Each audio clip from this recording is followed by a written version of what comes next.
consoles went 3D back in the 90s, game types that remained mostly unchanged for years had to be completely redesigned from the ground up. The Legend of Zelda: The Ocarina of Time was the game that defined how action-adventure games and how polygonal sword fighting should work.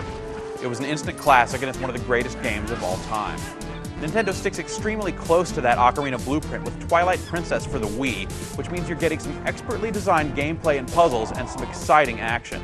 But it's that same similarity that makes for the game's biggest issue, a real lack of evolution. The game opens as you'd expect. Link is a young adult who lives in a small forest village, herding goats and learning how to use a sword in his spare time. Just as he's to leave town and head to Hyrule Castle to deliver a gift to some princess named Zelda, all heck breaks loose. Darkness is sweeping over the land, and it's going to do so quite literally this time around. Parts of the kingdom are covered in eternal twilight, and this dark realm causes Link to transform into a blue-eyed wolf. It's here that you meet up with Midna, an impish little shadow world creature who will act as your guide through much of the game, pointing out items of interest and giving you hints in a few situations. Your first goal is to simply clear the twilight from the land and restore it to its normal state, freeing its inhabitants.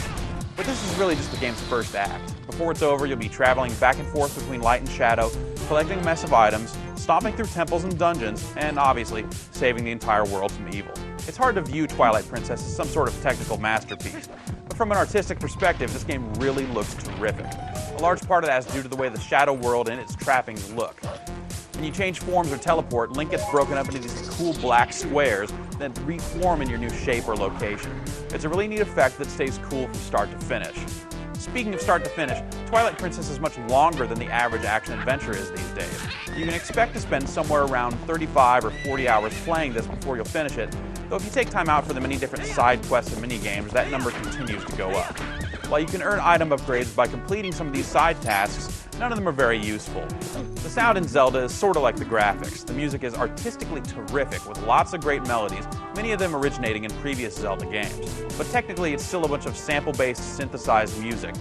Considering that the Wii is the system that finally gives Nintendo a more standard format with more room for data, and considering the standards for video game music these days, it's surprising that this game wasn't given a full orchestral treatment. The same can be said for the way the game tells its story.